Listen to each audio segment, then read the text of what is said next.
Una po sa lahat, gusto ko pasalamat sa GMA7 for giving me this opportunity to work with the powerhouse cast ng Ika na. So palapakan mo natin lahat ng mga stars ng GMA ng My Beloved.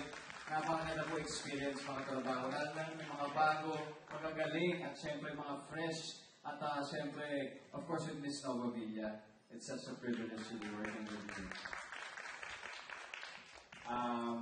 Masasabi ko po, isa po ito sa mga dream projects na naibigay sa akin. Maraming salamat po sa GMA. At gagampanan ko po si Arlan, napaparusahan at gagawing isang tunay na mortal sa katauhan ni Benji. At lahat ng yan dahil lamang sa pag-ibig. Tama-tama para sa Valentine's Day. Mga pala, happy kapuso man sa inyo lahat.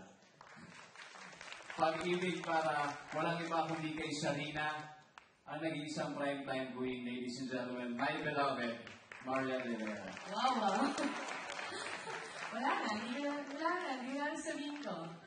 Hindi, ang aabangan niyo po dito yung pag-iibigan ni Sharina at ni Benji, kung paano naging si Arlan at naging si Benji, at paano nila tatahakin yung mundo nila sa pag-iibigan dahil maraming magiging hadlang sa pagmamahalan nila. Hanggang saan ba yun? Hanggang sa nabubuhay ba sila o hanggang sa kamatayan?